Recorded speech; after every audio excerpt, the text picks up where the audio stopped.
Good day, everyone. Let's continue our discussion on geographic information systems under emerging technology subject. So here's the outline of our presentation. We have here 2468, 2467 topics. No? The importance of cartography and map design, the principles of map design, typography, color theory, and layout, creating effective and visually appealing maps, thematic mapping, designing maps based on specific themes, and use case and best practices.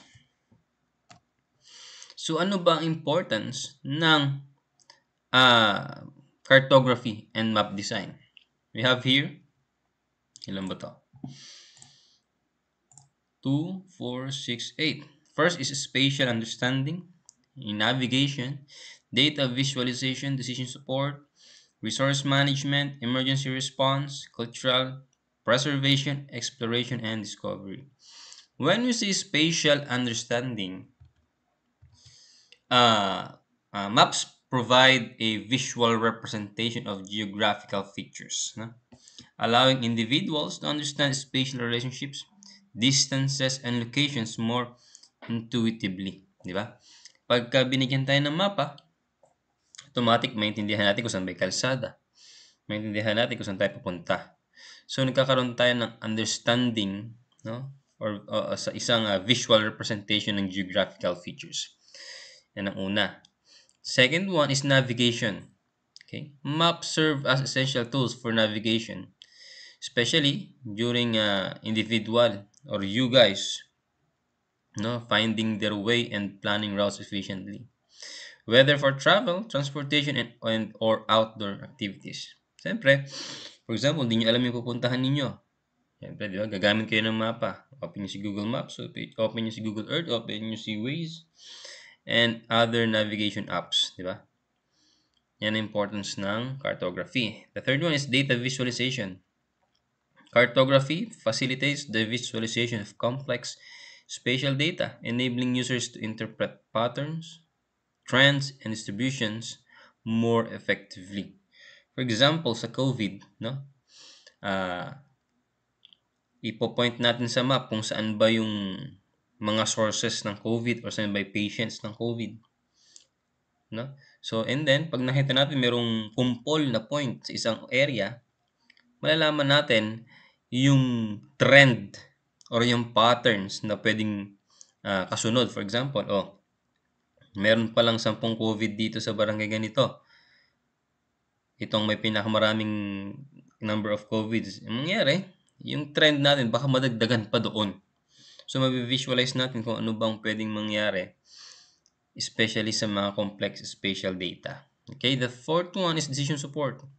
Maps aid decision-making processes by presenting spatial information in a clear and accessible manner, helping stakeholders analyze options, assess risk, and identify opportunities. Tuloy natin example natin kanina, yung sa may COVID. Sa barangay A, for example, meron kang 10 COVID patient. Siyempre, ang mangyayari doon sa support decision making mo, gagawin mo na ng paraan kasi alam mo na palang doon may maraming patients or cases ng COVID, di ba? So, ang pwede mong gawin, since alam mo na doon na maraming COVID victims, i-lockdown mo doon. Yung movement ng tao, ihinto mo, di ba? So, it aids in decision making or decision support. Fifth one is resource management. No? Cartography plays a vital role in resource management by providing spatial data, spatial insights into natural resources, land use, and environmental conditions, aiding in sustainable planning and conservation efforts. So basically, for example, sa amin, no, sa LGU Palayan City, we're currently modifying our comprehensive land use plan kung saan we have 13,000 hectares of total land area. Okay? So doon, when it comes to resource management, kailangan namin iset doon kung saan lang kami pwedeng magtayo ng mga bahay. For example, uh, 13,000 hectares, ililess mo doon yung flooded, ililess mo doon yung mga roads, ililess mo doon yung agricultural lands, ililess mo doon yung mga existing built up, ililess mo pa doon yung commercial area. For example, yung all in all, nakuha mo is 10,000 hectares. So, natitira is 3,000 hectares buildable land. So, when it comes to resource management, you have remaining, 3,000 hectares for your expansion, or for example, for your buildable land. That's how resource management is being applied using maps. Okay. The sixth one is emergency response. When you say emergency response, maps are crucial tools for emergency response and disaster management, allowing responders to coordinate efforts, allocate resources, and communicate critical information during crisis. So sa emergency response, paano natin nagagamit yung map? No? For example, merong accident-prone area sa inyong lugar, sa inyong bayan, sa inyong city, syempre, lahat ng accidents ipo-point nyo sa map, di ba? So ngayon, after some time, nakita nyo, lagi ko yung tinitingnan yung mapa, na dito sa may corner na ganito is napakarami palang na-point na accidents. Meaning, in emergency response, baka maglagay ka doon ng station mo, diba? Or satellite facility mo kung saan may mga naka-ready na kaagad na mga rescuers or responders, di ba? Parang sa ganun, mas mapabilis yung efforts, di ba? Nung pag-rescue sa accidents, sa mga victims. Or at the same time, mas mapabilis din yung inyong response time during calamities. For example, sa isang barangay ninyo is malapit pala sa ilog, o di ba? And mataas yung pagtaas ng tubig pagka umuulan, mga bagyo.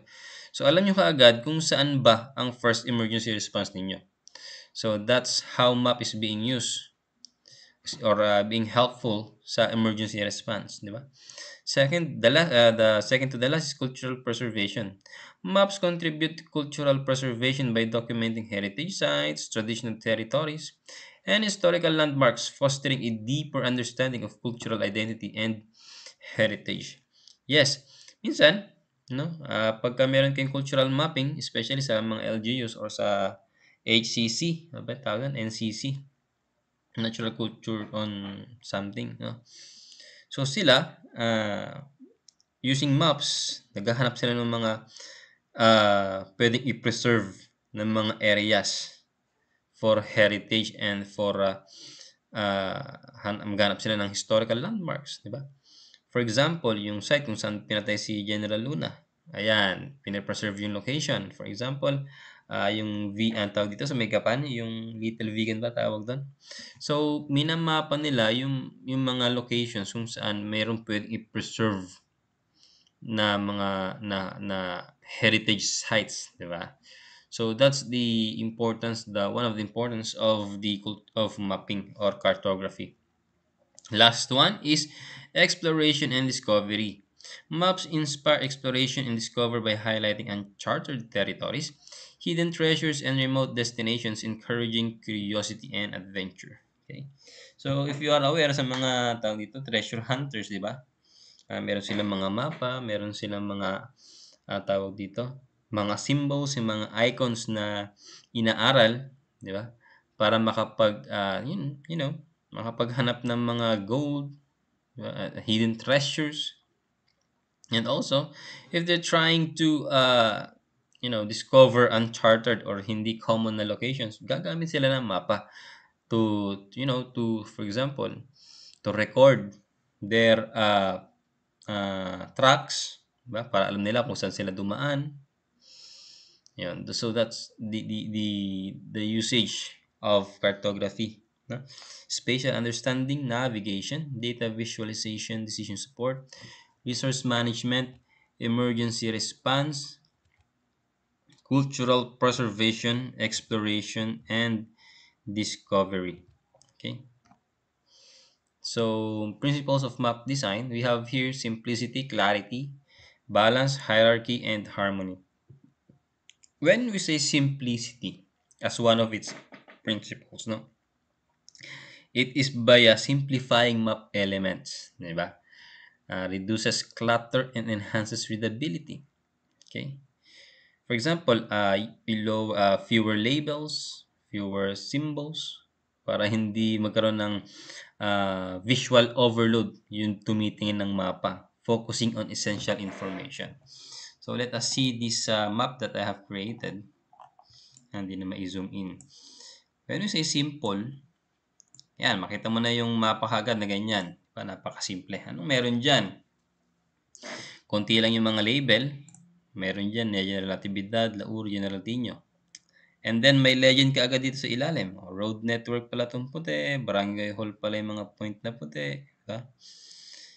Barangay boundaries. Cluster 1, Cluster 2, Cluster 3, Cluster 4, Cluster 5. Tapos ang mapa.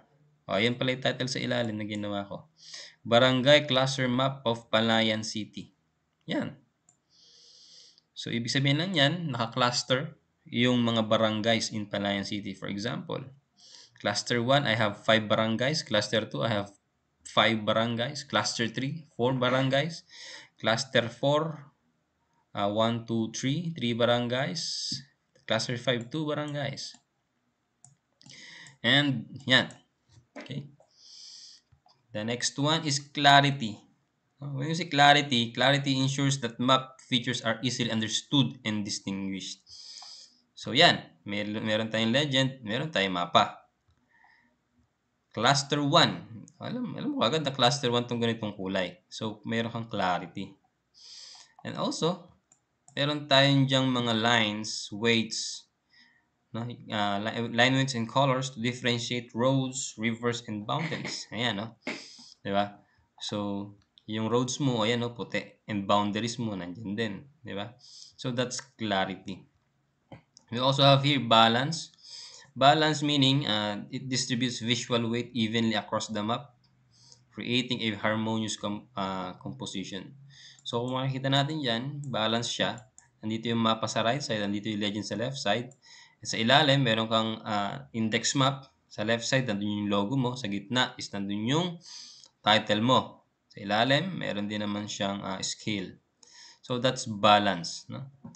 The fourth one is hierarchy. When you say hierarchy, hierarchy organizes map information based on importance, guiding viewers' attention. For example, using larger fonts for primary features like city names, smaller sizes for secondary features like street names. So dito, makita natin yung big fonts, yun yung title. Di ba? Ayan, no? Napakalaki. So, pagtingin pa lang sa mapa, alam mo na itong mapa na to is barangay cluster map. Di ba? And pag pumasok sa loob, may mas maliliit na letters, nandun pala yung mga barangay names. Di ba? So, meron tayong hierarchy na tinatawag. From big fonts to smaller fonts. The fifth one is harmony. Harmony ensures that all map elements work together cohesively to create a unified design. For example, consistent use of colors, fonts, and symbols throughout the map to maintain visual unity. Yeah, for example, gumamit ka ng legend, gumamit ka ng mapa. Dapat jive yan. For example, kulay orange yung cluster 4, automatic, harmony niya, kulay yellow din yung cluster 4. Ibig sabihin, itong color na to is cluster 4. Itong green na to is cluster 4, di ba? Ayan o, cluster 4. Cluster 3 itong green, cluster 4 itong orange. So may harmony, di ba? Ano ba importance ng meron kang simplicity sa mapa? Diba? Meron dyan sa mapa na yan. Unang-una, enhanced readability and comprehension for map users, especially those unfamiliar with cartographic conventions. Yan. So, pag unang tingin ng mga hindi tumitingin sa mapa, ibig sabihin, ito pala ang cluster map ng Palayan City. It is divided into 5 clusters, 1, 2, 3, 4, 5, based on color codings. Diba? Simple. Maintindihan kaagad nila. Diba? Hindi rin nag-overload yung paningin ng tao na baka ma-visual overload sila, hindi nila maintindihan yung mapa mo. Diba? It also supports accessibility for diverse audiences, including individuals with visual or cognitive impairments. Promotes effective communication of spatial information across different language and cultures. Ano naman ang importance ng clarity, 'di ba? As it's one of principles, no? Una, pag clarity, uh, uh, it prevents confusion and misinterpretation of map features, ensuring accurate map understanding. Okay? So yan, maintindihan kagad natin na itong orange na to is cluster 4. Clear sa atin yung mapa. Alam natin kung ano ba ibig sabihin ng kulay orange na yan. Di ba? Number 3 is balance. Pag balance kasi ang mapa mo, especially pag tinignan niya ng mga tao, equal lang pala kasi mayroong shape dito, may shape dito, may mapa dito, mayroong logo rito.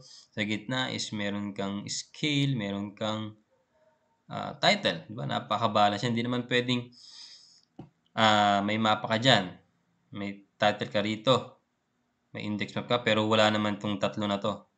So, hindi siya balance. Parang may nawawala, hindi siya balance. Diba? The fourth one is hierarchy. No? Meron si hierarchy naman. Ano ba importance nito? Siyempre, it guides users' attention to the most important map features and information. So, pag tingin mo sa mapa, unang-una mo titignan yung malaking font. Di ba?